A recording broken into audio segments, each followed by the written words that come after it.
Morning school ધોરણ 9 વિષય સામાજિક વિજ્ઞાન ચેપ્ટર 14 વિદ્યાર્થી મિત્રો આપણે ચેપ્ટર 13 ની અંદર ભારતનું સ્થાન કદ અને એની ભૂસ્તરીય રચના એના વિશે માહિતી મેળવી.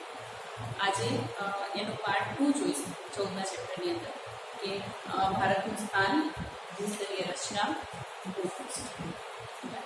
ભારતનું સ્થાન કેટલા અક્ષાંશ પર છે, પૃથ્વીના નકશા પર કેટલા અક્ષાંશ પર છે, કેટલા રેખાંશ પર છે, આ બધી માહિતી આપણે અગાઉના ચેપ્ટરની અંદર ચેપ્ટર 13 ની અંદર મેળવી ગયા.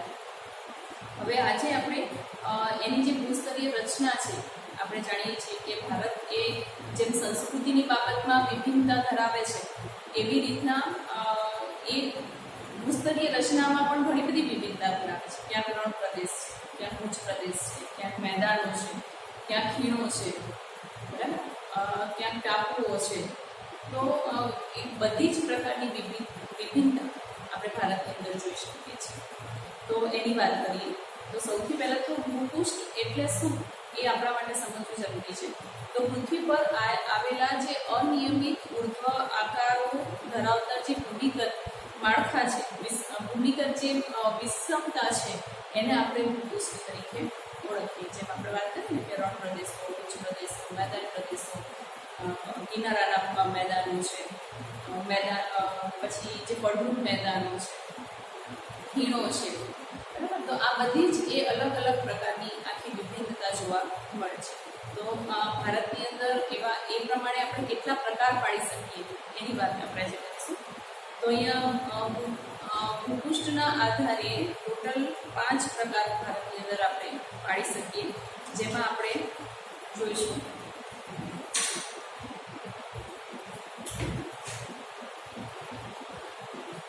ભૂપૃષ્ઠના આધારે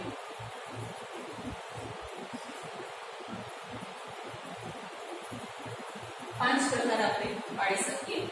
પહેલું ઉત્તર પર્વતીય પ્રદેશ,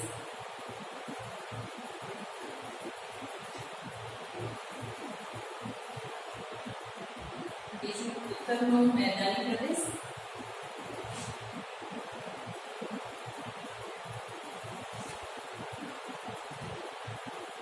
દ્વીપકલ્પીય ઉચ્ચ પ્રદેશ,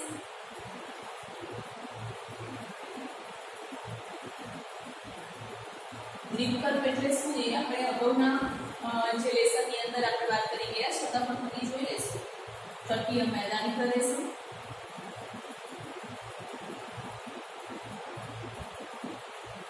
અને છેલ્લું દ્વીપ સમૂહ.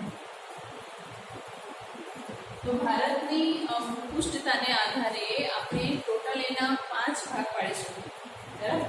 ઉત્તરનો પર્વતીય પ્રદેશ, ઉત્તરનો મેદાની પ્રદેશ, દ્વીપકલ્પીય ઉચ્ચ પ્રદેશો, તટીય મેદાની પ્રદેશો અને દ્વીપ સમૂહ.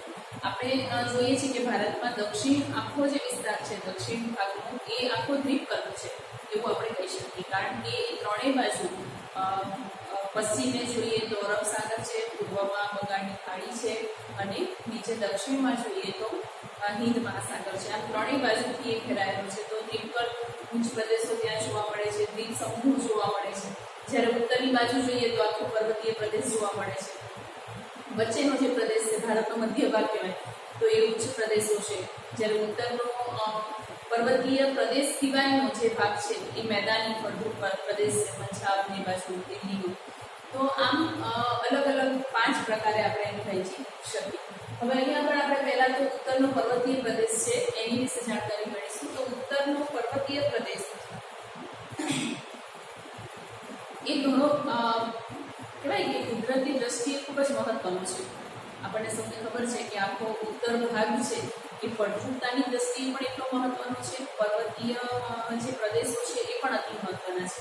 આપણે એવી વાત સામાન્ય વાત લઈએ તો જો એ ઉત્તરનો આખો જે પર્વતીય પ્રદેશ છે એ ના હોત તો ભારત એ ઠંડીથી ફૂંકાઈ જાય એવું આપણે કહી શકીએ, બરાબર. કારણ કે એ બાજુથી સતત એટલા બધા ઠંડા પવનો આવે છે કે જેને હિમાલય પર્વત છે એ ભારતમાં આવતા રોકે છે. એટલા માટે આપણે ઠંડીનો એટલો બધો અહેસાસ થતો નથી. નહીંતર ભારતમાં આપણે ભયાનક ઠંડી કદાચ પડતી હોય એવું કહી શકાય. તો ઉત્તરનો જે પર્વત પર્વતીય પશ્ચિમ પૂર્વ દિશાનો લગભગ જે વિસ્તાર છે એ 2400 કિલોમીટર લાંબો છે આખો એ પથરાયેલો આખી પર્વતીય શ્રેણી છે અને તેની પહોળાઈ લગભગ 240 કિલોમીટરથી 300 કિલોમીટરમાં વધઘટ થાય છે. ત્યાં ઊંચા પહાડી પ્રદેશો છે તો ત્યાં ઊંચા છે. હિમાલય આપણે વાત કરીએ તો હિમાલય એટલે આપણી વાત આમ તો ઇમેજિંગ એવું થાય કે એ કોઈ પર્વત છે, પણ ખરેખર એ વસ્તુ નથી. હિમાલય એ કોઈ પર્વત નથી, પણ આખી પર્વતની શૃંખલા છે. બરાબર છે. ઉત્તરથી શરૂ થતા અહીંયા એક આપણે રફ નકશો દોરીએ.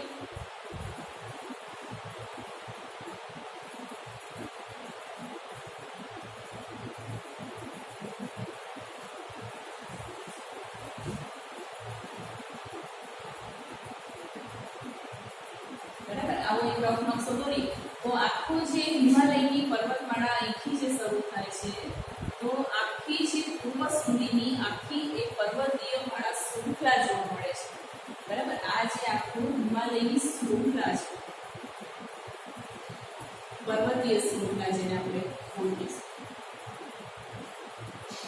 આખી હિમાલયની પર્વતીય શૃંખલા છે ઉત્તરથી શરૂ થઈને છે પૂર્વ સુધી. બરાબર. તો એમાં જે આખો એક ચાપ ધરાવે છે, આ એક કયો શેપખંડ, આખો આમ એક ચાપનો શેપખંડ.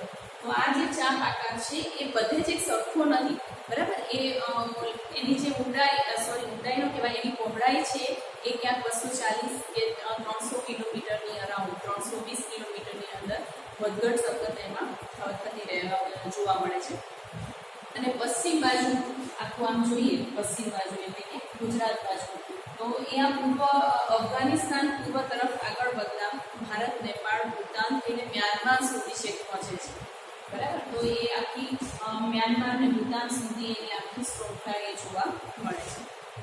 તો તેનો વ્યાપ તિબ્બતમાં પણ ફેલાયેલો જોવા મળે છે અને મધ્ય એશિયાની પામીરની જે ગ્રંથિ છે એના નામે પણ એ પર્વતીય શ્રેણીનો જ એક ભાગ છે. તમને અહીંયા આગળ નકશાની અંદર તમે જોઈ શકો છો.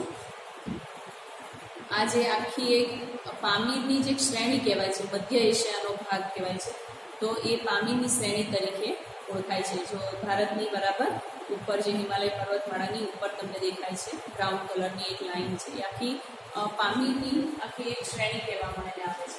હવે આપણે ઉત્તરીય પર્વતીય પ્રદેશને જોવા જઈએ તો એના મુખ્યત્વે બે ભાગ પાડી શકાય કે ઉત્તરનો હિમાલય પર્વતીય પ્રદેશ, ઉત્તરનો અને પૂર્વનો. અહીં આગળ આપણે જોઈએ છીએ કે આખી શૃંખલા જોવા મળે છે. તો આ ઉત્તરનો પર્વતીય પ્રદેશ એના બે ભાગ પાડી શકાય. બરાબર. ઉત્તરનો પર્વતીય પ્રદેશ અને પૂર્વનો પર્વતીય પ્રદેશ. આવા બે ભાગોની અંદર આપણે હિમાલય આખી જે શ્રેણી બને છે ઉત્તરનો પર્વતીય પ્રદેશ એને વહેંચી શકીએ છીએ પૂર્વ અને ઉત્તર. તો સૌથી પહેલા ઉત્તરનો પર્વતીય પ્રદેશની આપણે વાત કરીએ.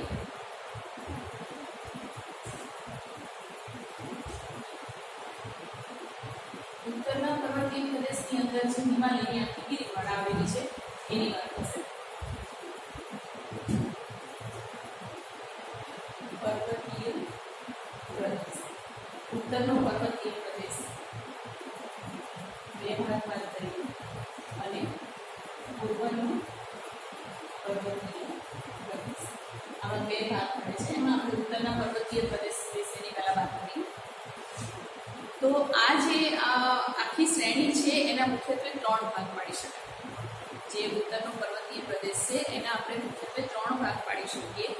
એક તો બૃહદ હિમાલય, બીજો આપણે એને હિમાલયની શ્રેણી મધ્ય હિમાલય અથવા લઘુ હિમાલય તરીકે પણ ઓળખીએ છીએ, અને ત્રીજો છે એ શિવાલય અથવા બાહ્ય હિમાલય. એવા ત્રણ ભાગ પડી શકે.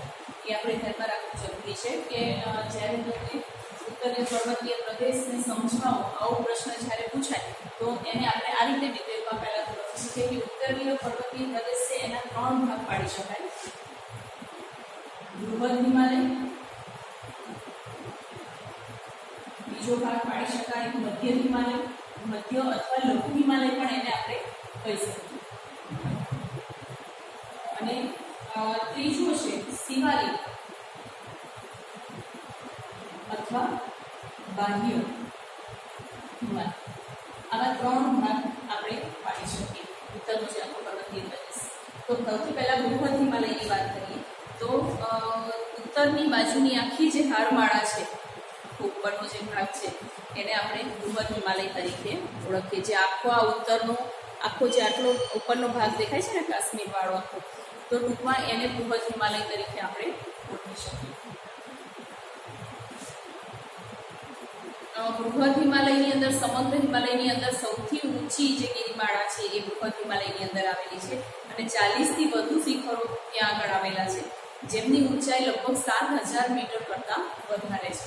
એટલે કે સૌથી ઊંચી જે 40 શિખરો આ જ બૃહદ હિમાલય એટલે કે ઉપર ઉત્તરના ભાગમાં આવેલું છે અને લગભગ એના શિખરોની ઊંચાઈ એટલે કે સૌથી વધુ ઊંચાઈ આખી હિમાલય શ્રેણીની અંદર ત્યાં ધરાવે છે અને મોટાભાગના 40 એવા વધારે શિખરો છે એ 7000 કિલોમીટરની ઊંચાઈ ધરાવે છે અને એમાં સૌથી ઊંચો માઉન્ટ એવરેસ્ટ, એનું જે શિખર એ સૌથી ઊંચું ગણાય છે, જેની ઊંચાઈ છે 8848.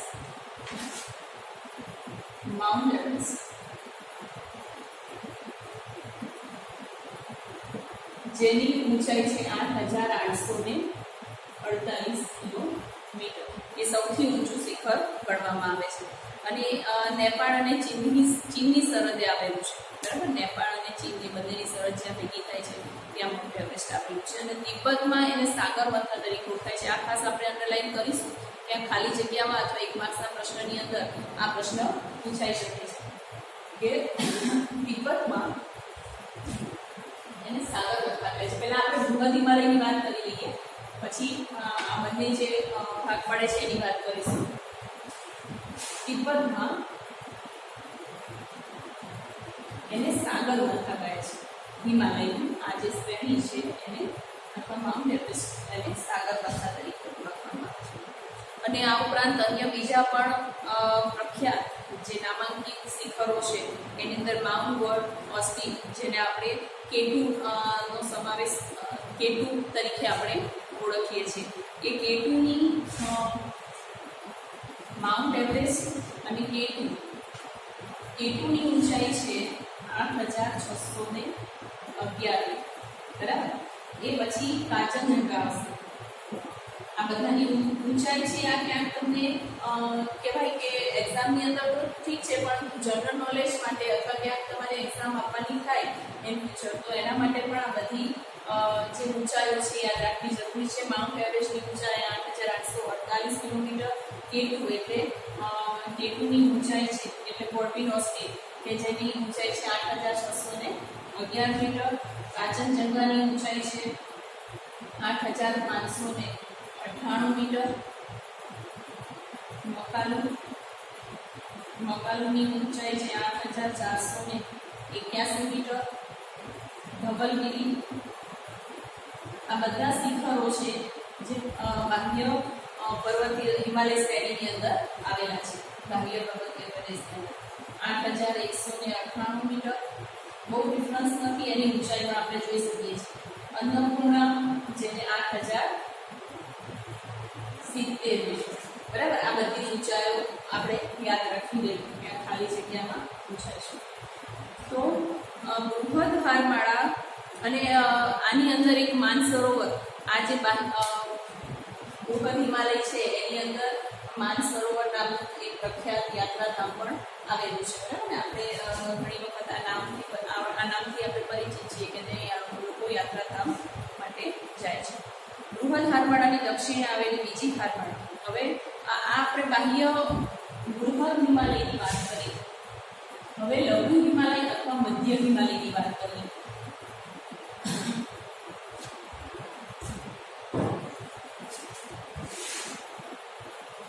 બીજો એનો પ્રકાર જોઈ શકીએ કે લઘુ અથવા મધ્યમ હિમાલય.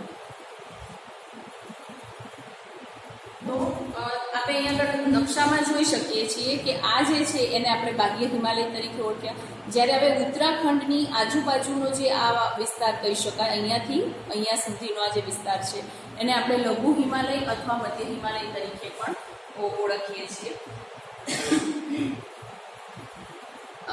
આશરે 80 થી 100 કિલોમીટરની પહોળાઈમાં આખી જે હારમાળા છે એ પથરાયેલી આપણને જોવા મળે છે.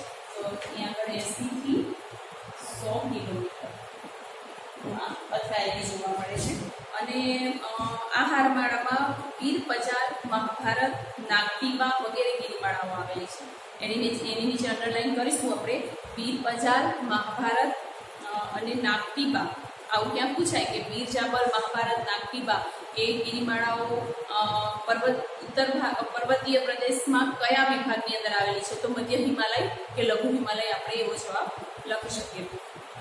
મધ્યસરની ઊંચાઈ ધરાવે છે. બહુ એની ઊંચાઈ જેટલી બૃહદ હિમાલયની અંદર જેટલી ઊંચાઈ પર્વતીય ગિરિમાળાઓની છે એટલી અહીંયા આગળ જોવા મળતી નથી. એટલા માટે છે એને મધ્ય ગિરિમાળા અથવા મધ્ય હિમાલય તરીકે ઓળખવામાં આવે છે, અથવા લઘુ હિમાલય પણ આપણે એને કહીએ છીએ. તો મધ્યસ્તર ઊંચાઈ ધરાવે છે એટલે એ પ્રવાસન સ્થળો તરીકે એનો વિકાસ પામ્યો છે.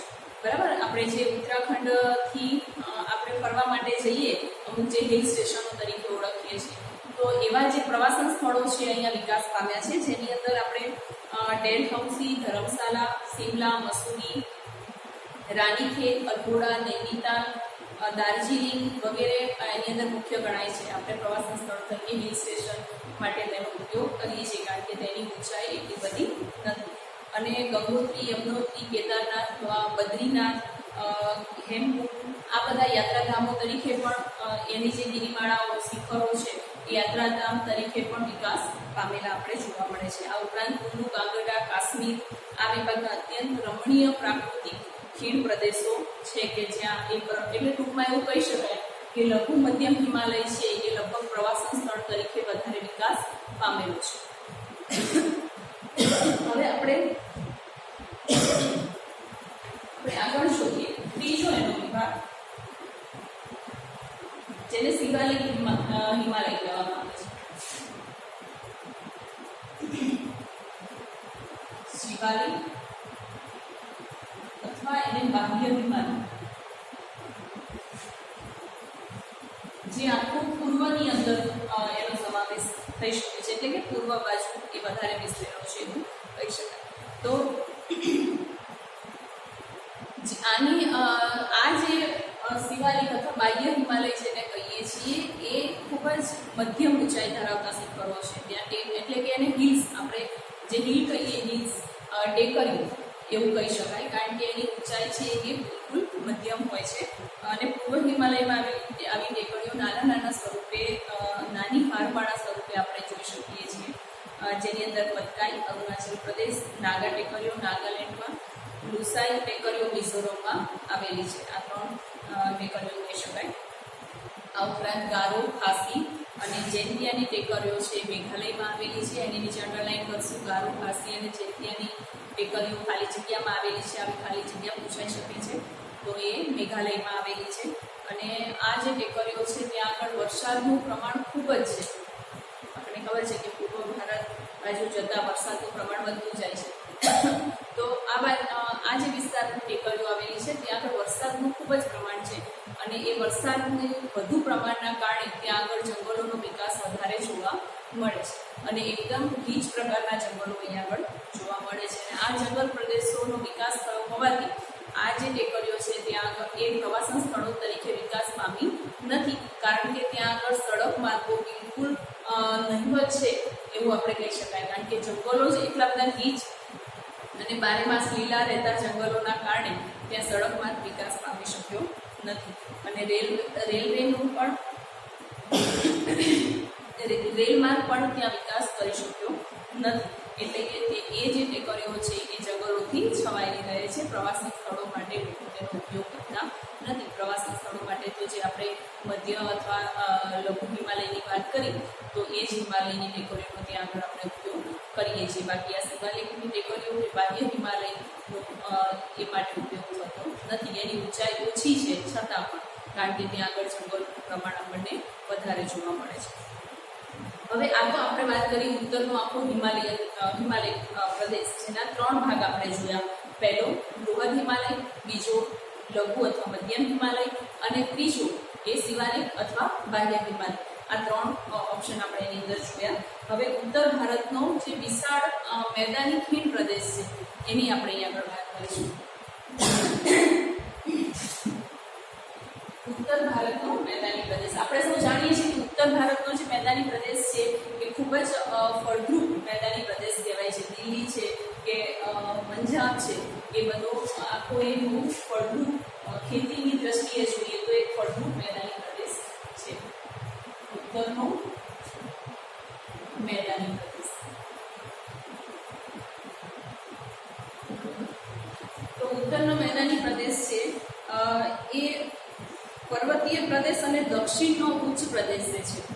એ આપણે અહીંયા જોઈ શકીએ. કયો ભાગ કહી શકીએ કે જુઓ તમે અહીંયા કે આ જે પર્વતીય પ્રદેશ છે અને આ જે દક્ષિણનો આ જે બ્રાઉન દેખાય છે આખો ઉચ્ચ પ્રદેશ છે, એ વચ્ચેનો જે ગ્રીન કલર માં દેખાય છે, લાઇટ ગ્રીન કહી શકાય, તો એ જે પ્રદેશ છે એને આપણે ઉત્તરનો મેદાની પ્રદેશ તરીકે ઓળખીએ છીએ.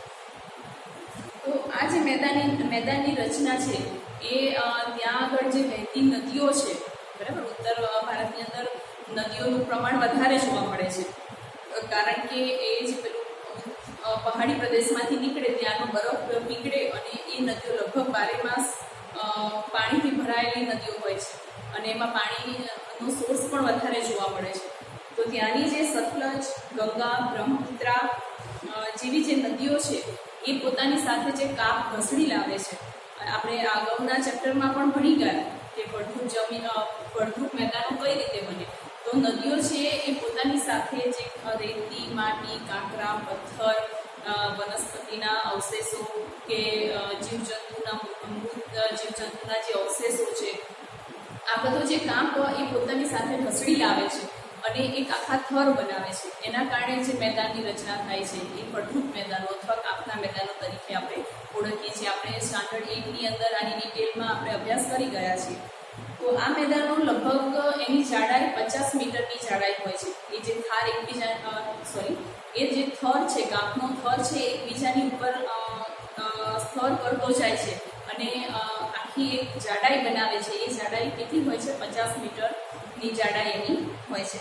અને આ મેદાનો ઉત્તર ભારતનો ઘણો વિસ્તાર રોકે છે અને એક આખું ફળદ્રુપ મેદાનની રચના પણ કરે છે. આ મેદાની પ્રદેશ લગભગ 2400 કિલોમીટર જેટલો લાંબો છે, બરાબર. આપણે એ ડિટેલ અહીંયા આગળ અમુક પોઈન્ટ લઈશું કે 50 કિલોમીટર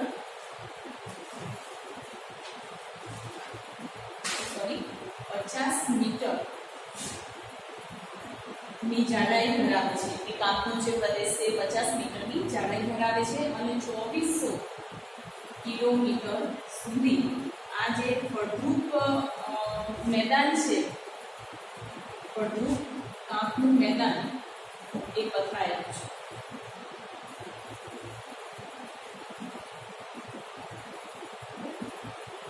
બરાબર છે.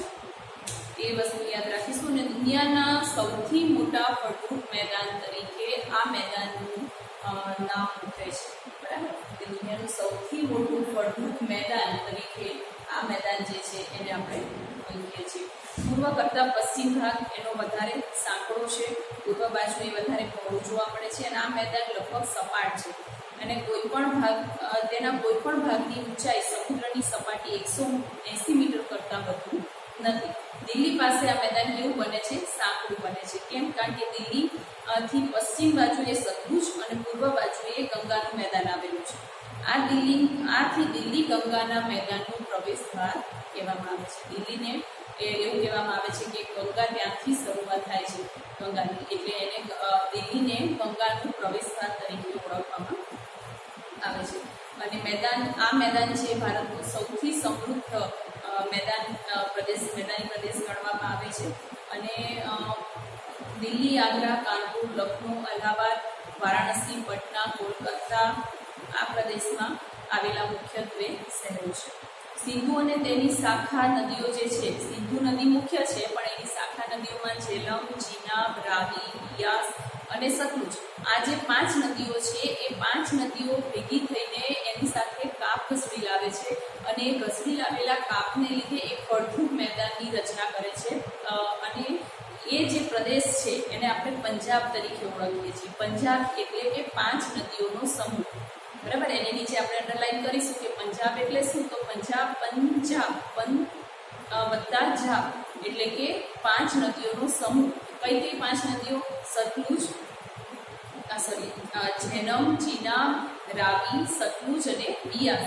આ 5 નદીઓથી ભેગી થઈને જે આખી ફળદ્રુપ મેદાનની રચના કરે છે, જેને આપણે પંજાબ તરીકે ઓળખીએ છીએ. અને આ જે કાપનો ફળદ્રુપ મેદાન છે એનાથી જે પણ મેદાન બને છે, એ જે મેદાન છે એનાથી એક ફળદ્રુપ ઉત્પાદન ત્યાં એ ફળદ્રુપ જમીનના કારણે સારું એવું ઉત્પાદન લઈ શકાય છે. અને આથી જ આપણે પંજાબને ઘઉંનો કોઠાર તરીકે ઓળખીએ છીએ, કારણ કે ત્યાં આગળ સૌથી વધુ ઘઉંનું ઉત્પાદન લઈ શકાય છે આ ફળદ્રુપ જમીનના કારણે. સામાન્ય રીતે 2 નદીઓ વચ્ચેની જે ભૂમિ હોય એને દોઆબ કહેવાય. આ પણ ધ્યાનમાં રાખીશું કે 2 નદી વચ્ચે, 2 નદી, એની નીચે અંડરલાઈન કરીશું, 2 નદી વચ્ચેનો જે ભૂમિ ભાગ છે એને દોઆબ. દો એટલે 2 અને આબ એટલે ભૂમિ, બરાબર? એટલે આબ એટલે જળ. 2 જળ વચ્ચેનો જે મેદાની પ્રદેશ છે એને દોઆબ તરીકે ઓળખાય છે. અને 5 નદીઓથી નિર્મિત થયેલો જે પ્રદેશ છે એને આપણે પંજાબ તરીકે ઓળખીએ છીએ. આ 5 નદીઓના નામ ખાસ યાદ રાખીશું: ઝેલમ, ચિનાબ, રાવી, બિયાસ અને સતલજ. બરાબર? એ 5 નદીઓના નામ યાદ રાખીશું. ભૂપૃષ્ઠના આધારે મેદાની પ્રદેશના 4 વિભાગ પડે છે: ભાભર, તરાઈ, બાંગર અને ખદર. તો આ ભાભર એટલે શું?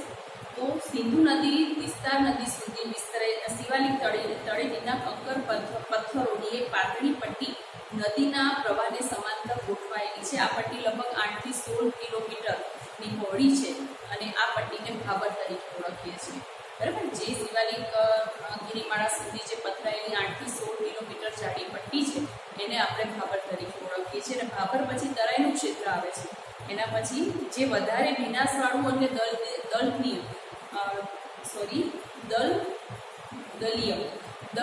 દલદલીય જે પ્રદેશ છે, અહીંયા ગીચ જંગલો આવેલા છે અને વન્યજીવો પણ ત્યાં આગળ રહે છે. તો આ જે આખો જે પ્રદેશ છે એને બાંગર તરીકે ઓળખવામાં આવે છે.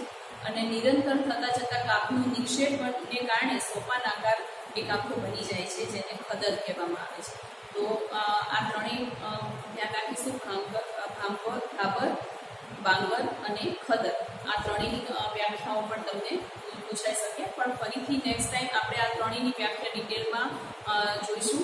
આજે જે મેદાની પ્રદેશ અને ઉત્તરનો મેદાની પ્રદેશ અને ઉત્તરનો પર્વતીય પ્રદેશ, આ બંનેની ડિટેલ આપણે જોઈ. આ બહુ મહત્વના પ્રશ્નો છે, તેથી ધ્યાનમાં રાખીશું.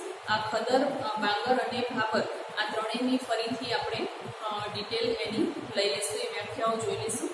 Okay student, take care, by.